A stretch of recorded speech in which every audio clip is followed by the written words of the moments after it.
So in this tutorial, we share with you how to go about making the ruffles that you can see on this dress. Right, ours may be a bit different, so stay tuned. So I have this piece of satin fabric that we're going to be using for this. We're now going to go ahead and put whatever we get from this on our actual pink colored fabric and cut, because your base must be the same color as your organza or organdy that you are using for this ruffle, so that it looks neat. So I have what I'm using for it, but we're going to use this contrasting color or a different color so that you can see what I am doing. Right, so I'll bring this close enough to us.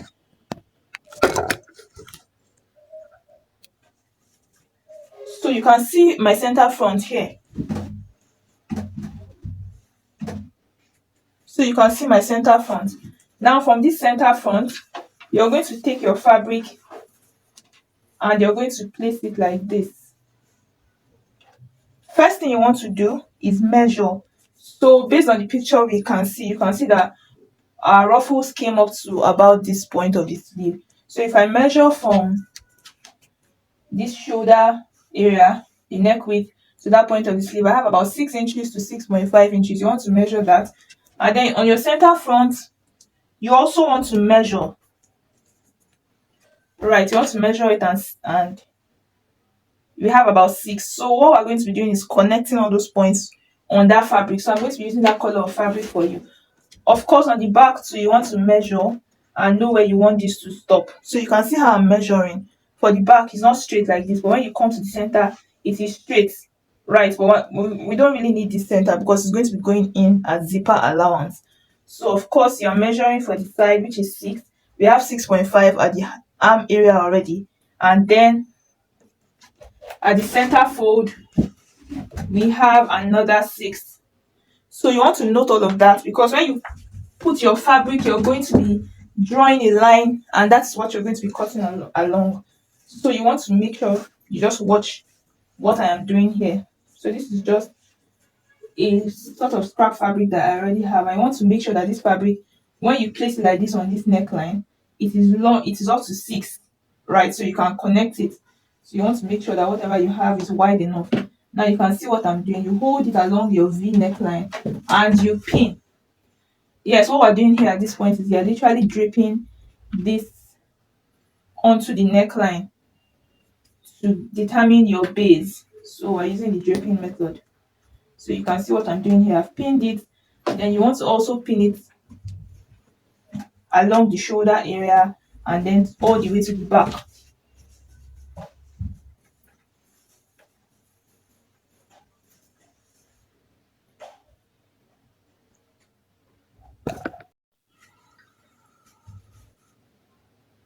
So when you're pinning, you want to make sure that you have, see our center fold here, whatever you have here passes the center fold a bit, right? So that you can have some allowance there by about 0.5 to 1 inch. Let it pass the center fold, your center front fold, right? And you can see me pinning along this neckline, and then you're pinning all the way to the back, just the way we're pinning the front. Yes, into your zipper allowance. Into your zipper allowance, because this is going to go into your zipper. You're going to finish it with the zip.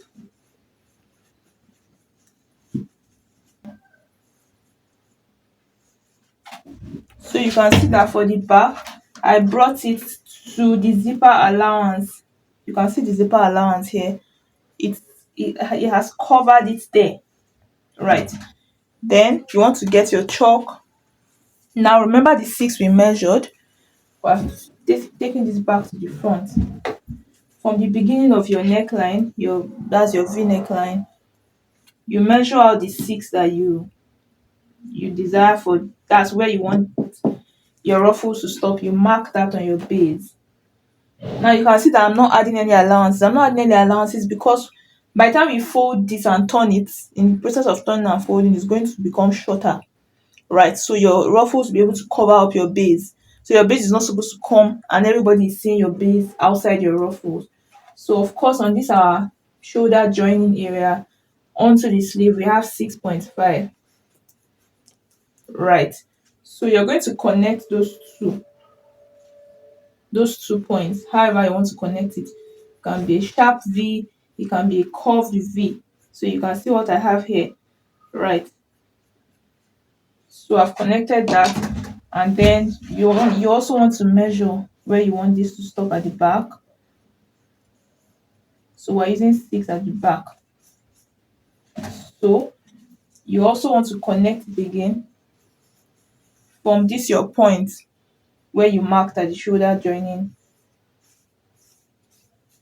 to that point. Now I want you to watch me closely. I'm going to be cutting this out, and whatever I have here is what we are going to cut on our pink fabric that will be the actual base of this. So you want to measure, you want to mark out your center front CF so that you're not confused. Then you take your scissors and begin to cut along the line. So when you're cutting this, you're making sure that you're not going to cut on your main fabric. Please be very careful. Make sure you don't mistakenly cut your sleeve.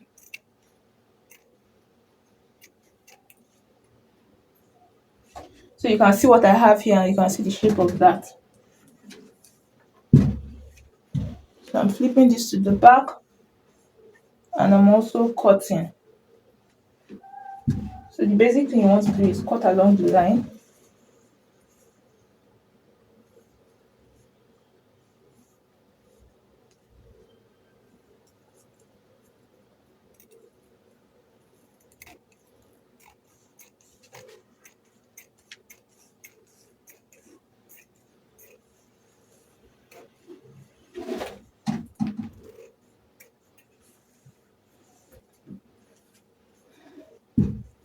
So you can see what I have here.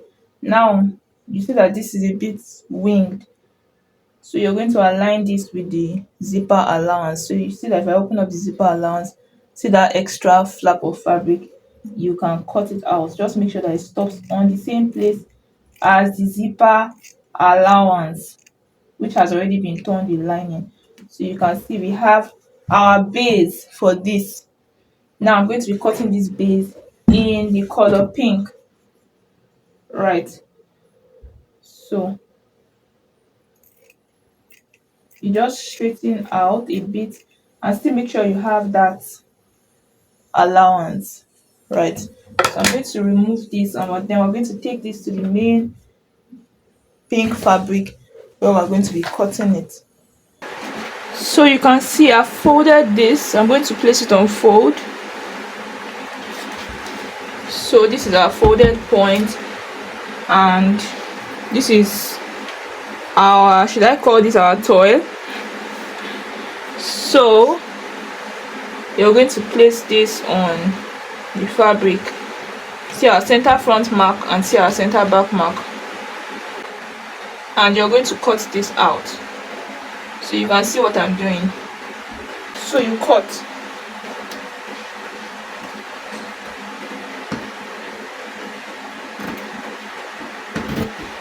Now I'm leaving a bit of seam allowance, like by this side, 0.25 inch or even less than, just very little allowance to join it. So you can do up to 0.5 inch if you have more fabric, right?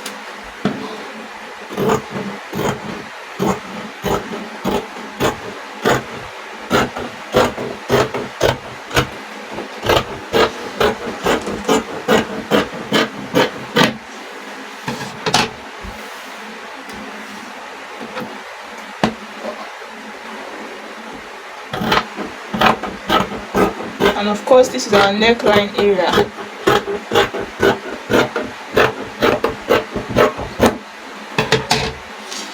We have cut this. You want to notch your center back so that you know that that's the center back. Now you're going to cut this in 2 places, and then you're going to have one as your lining piece and one as your fabric piece, right?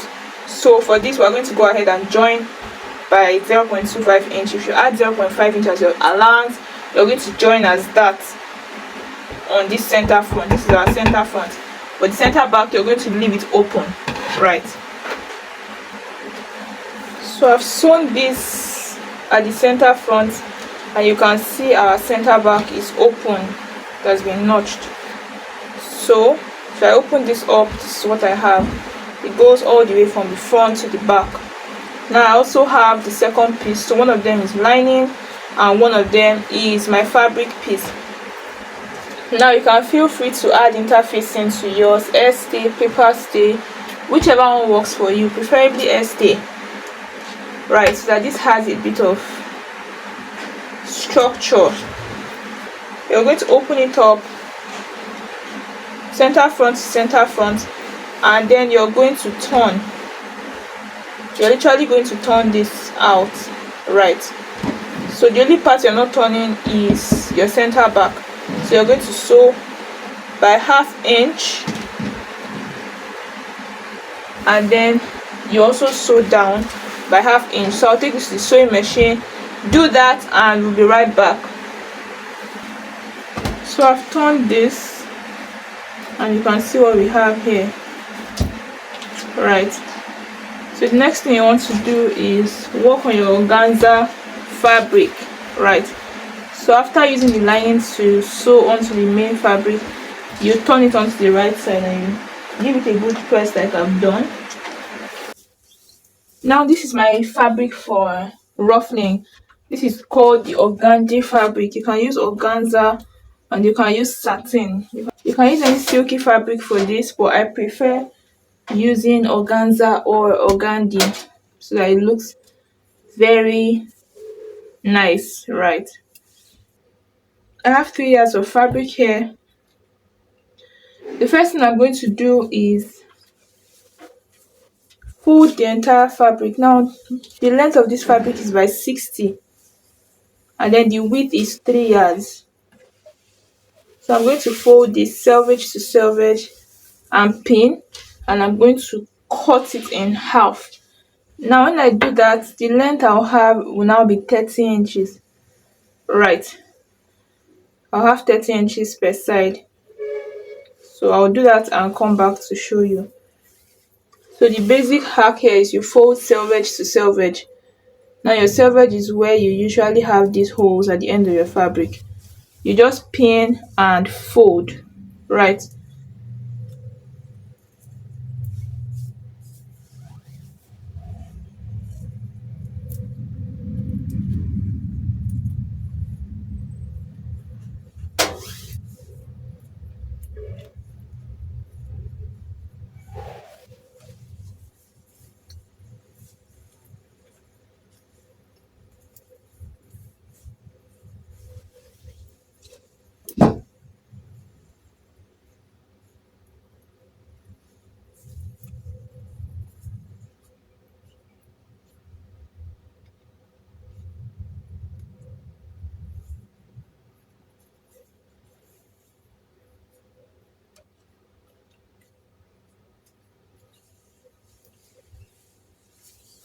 So I finished pinning selvage to selvage.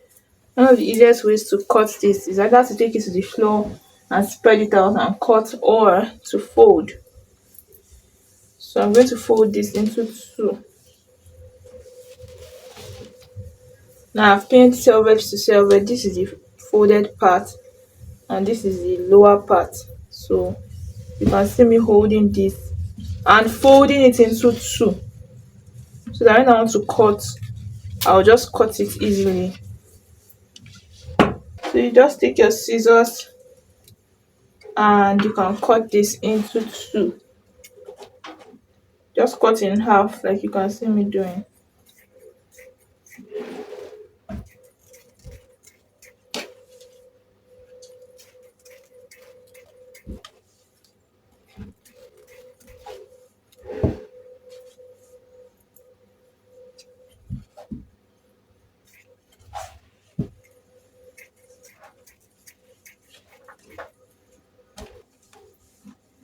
Then you pick up the other side. Remember, if I folded this into 2, and then you just cut.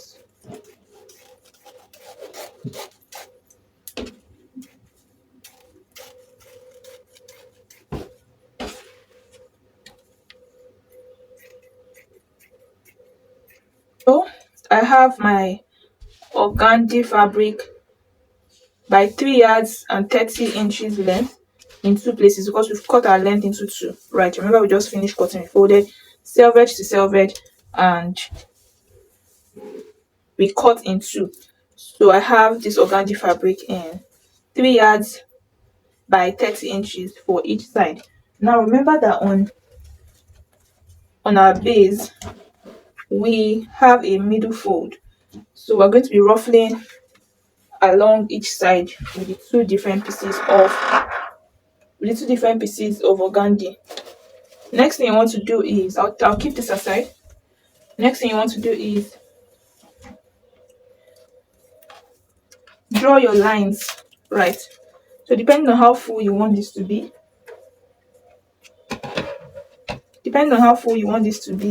you want to draw out lines, right?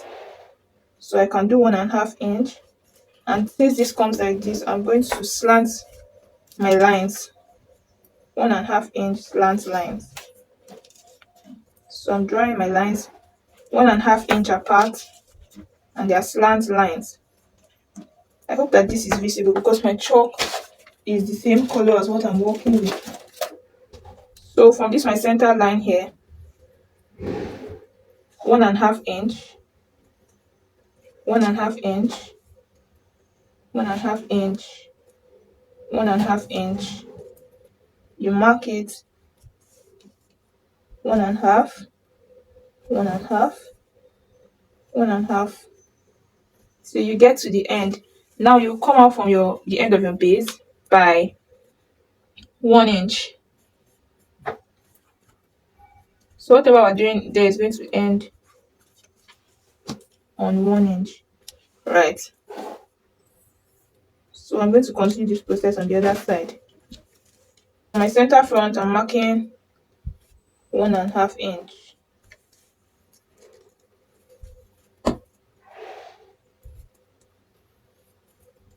So you continue this, and then from the end of this base you want to come in by 1 inch, right? So you follow each of the slants.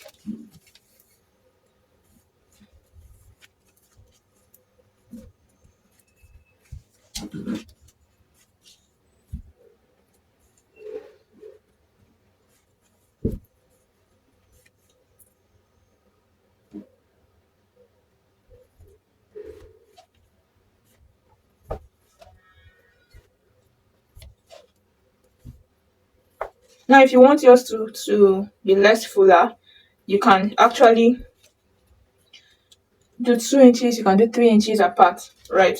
For me, I want this to be very full, that is why I'm doing 1.5, right? So you can see that our lines are, some are slanted towards the front and some are slanted towards the back. Now that is because this is going to fold on her body, so this part will come towards the front and this part will go towards the back on the shoulder area.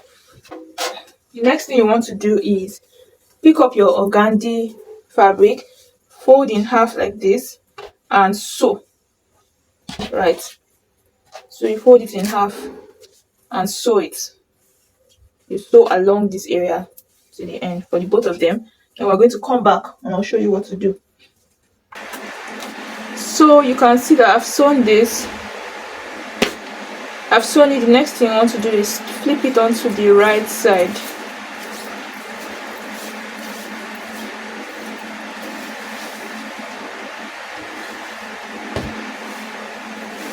Flip it.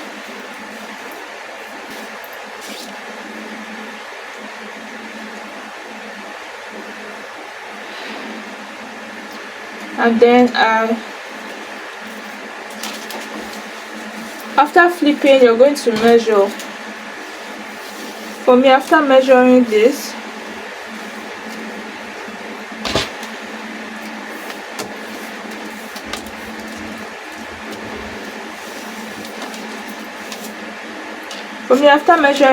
I had about 107 inches. So you can count your lines here and divide that, whatever you have after measuring your organdy, by the number of lines you have here. So I have 1 2 3 4 5 6 7 8 9 10 11 12 and then 13. So 107 divided by 13, right? 107 divided by 13 is what I'm going to use to mark along this area, right? So you want to note that down. So whatever you have, for me it's 107, and I divided from side to side. I measured from side to side. Whatever you have is what you would divide by your number of lines for each side. Remember that one part of this organdy is for one side, so the other part is for the second side, right? I'm sure you understand what I mean. We have two sides of this. We have our center fold, one side, and the second side. So I'll divide that and then you can go ahead. So after dividing 107 by my 13 lines, I had 8.23. So I'm going to be marking. You can do 8. So I'm going to measure 8. From here, I can come in by half an inch, measure 8, and mark. So you do that all the way.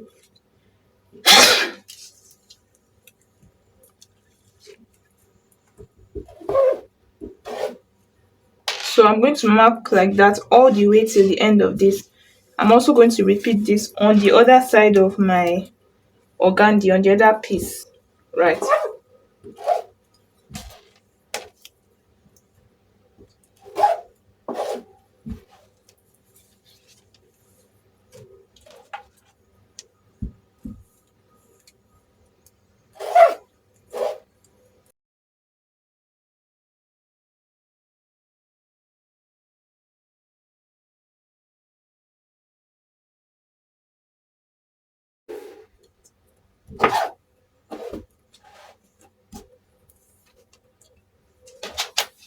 So after that, the next thing you want to do is run stitches from up down. That's vertical stitches from up down on each line. Now you're going to run gathered stitches, and of course you know that if you want to run gathered stitches, you must adjust your machine, your stitch length to the highest. So for me it's 5, and I have adjusted it already. So I'll just go ahead and run my gathered stitch lines.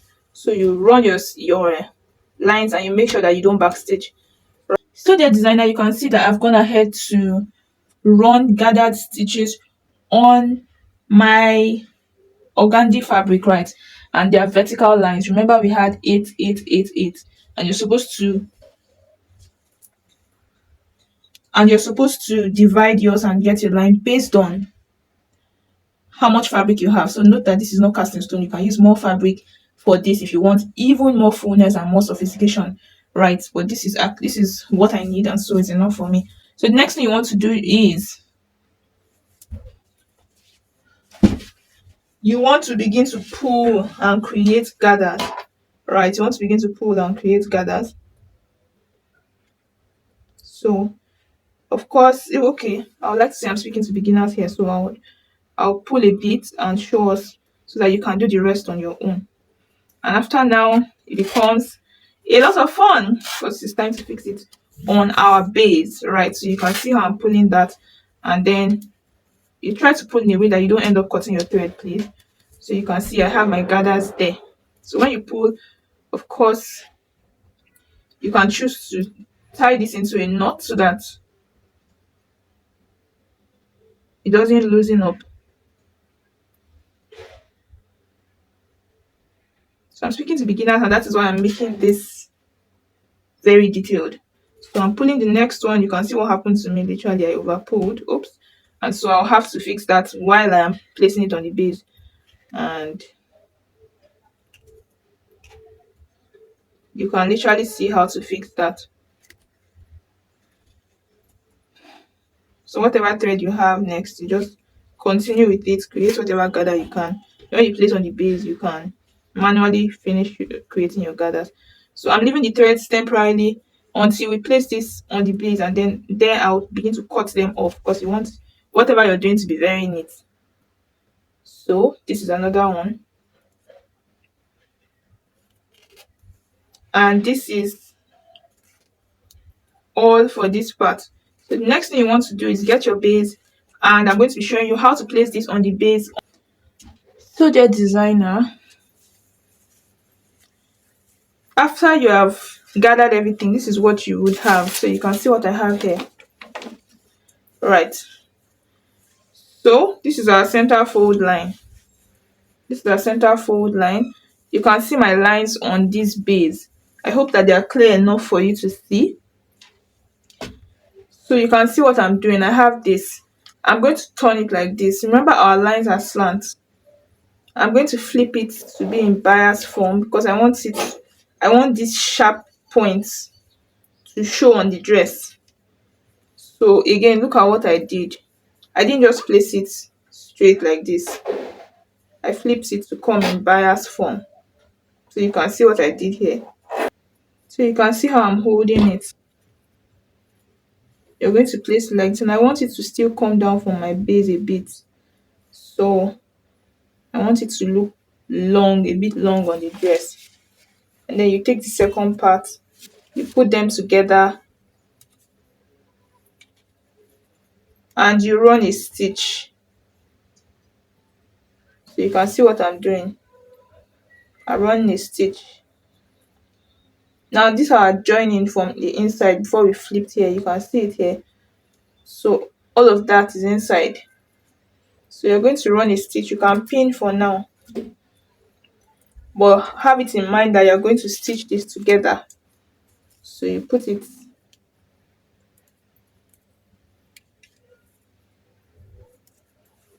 so you have that point, right?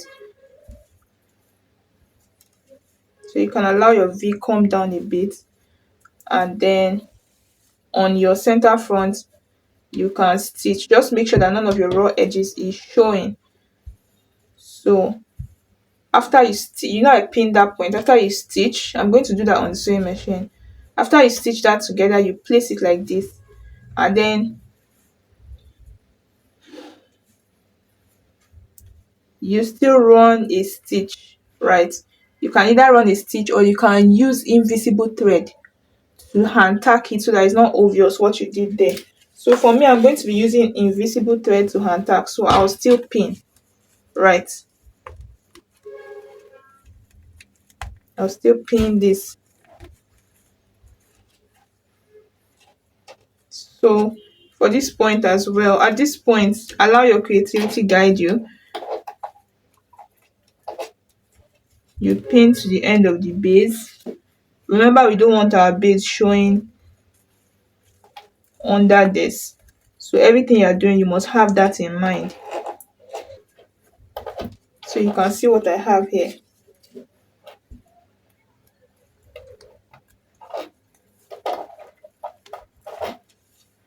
So remember that what we have here is the number of lines we have here.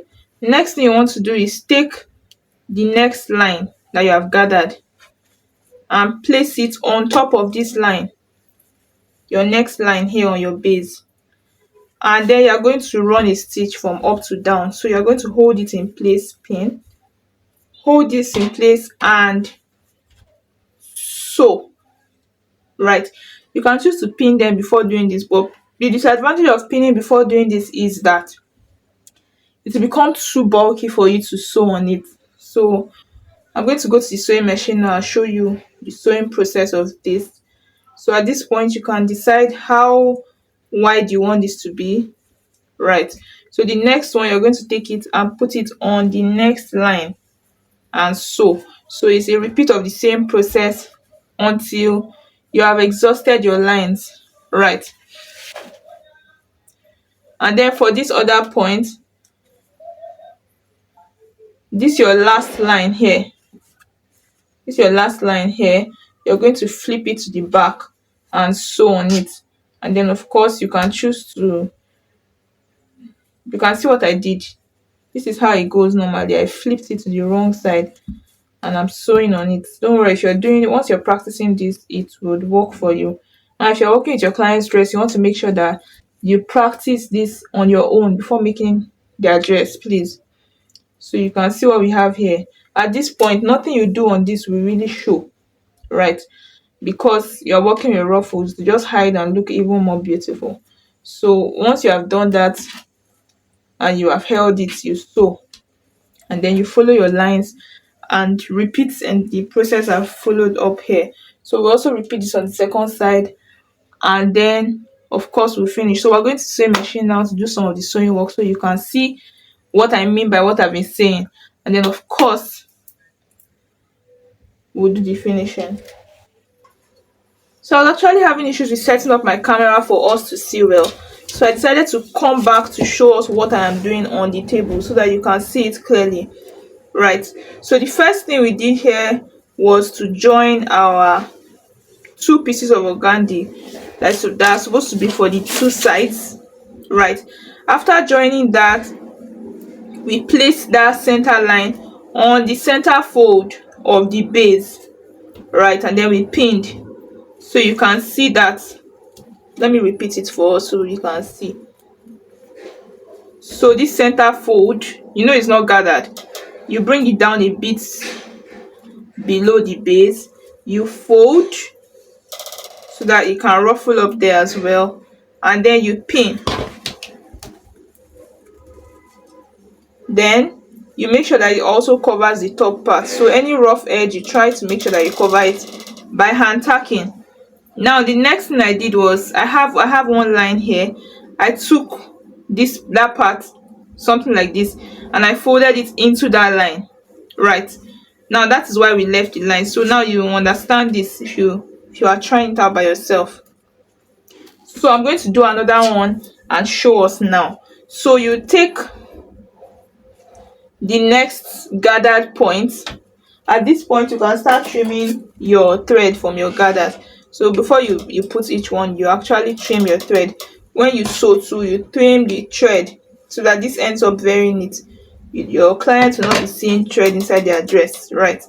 So you take this and then you place it on the next line. That's why we calculated all that calculation we did. So you can see that it covered up the previous stitch, right?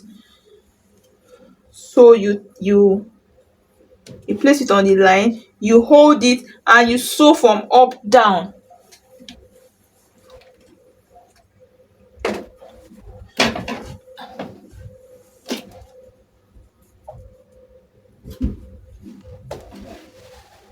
Right, so you take your next gathered point, place on your next line and sew this from up down, right?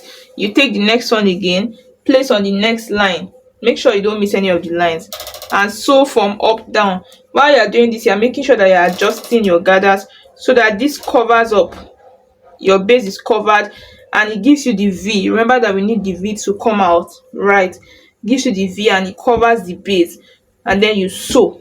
So you do this manually one by one until you are done with this side. So I'll go to the machine and do this, and then if you follow the steps I just gave you, you'll be able to do this. I'll go to the sewing machine and do it, and that is how we got this one that we have here. So when I'm done, I'll show you what it looks like. Okay, so I've gone ahead to do one side. You can see what we have here from our center area to the side. So first of all, our last line, you know, it's slanted towards that point, and this is going to be on the back of the dress. So you're going to fold this sort of in bias form so that you have a sharp V like this, and then you're going to fold it in, and then you're going to take to your sewing machine and sew it inside, right? And then of course all of this part you can tuck it in and use your needle and invisible thread to sort it out. So the remaining of that part is going to be added to the zipper allowance of the main dress and then folded into the zipper. So when you see the back, this is what you would have, and whatever you do for one side is what you do for the other side, right? So you can go ahead and finish up the second side, following all your lines and sewing as taught in this part. It needs you to get your hands on, but when you get your hands on, you can get this right. And the next thing you want to do is, if you feel that this is too straightforward, like you can see the lines literally, you can choose to scatter it by just using it, letting your creativity guide you, pushing it. You can see what I'm doing, just further ruffling it. And by this, you already put it on a mannequin, or you can even do it while it's lying flat like this, and then sew and tack until everything relaxes and you can't really see lines, right? So the choice is yours. But as it is like this, it's already very, very beautiful. So I'll go ahead and finish up this part, finish up the rest of this, and I'll show you what we have. Right. Now this is what we had at the end of putting these ruffles on this dress. So you can still pin down from the middle, right? From the middle of each ruffle, pin it down to achieve an even closer look to what we have on the original style. But this is a base and you can use this to make ruffles even for an off-shoulder dress, right? So thank you for watching this tutorial. Do well to like this video and subscribe to this channel. Thank you so much. See you in our next.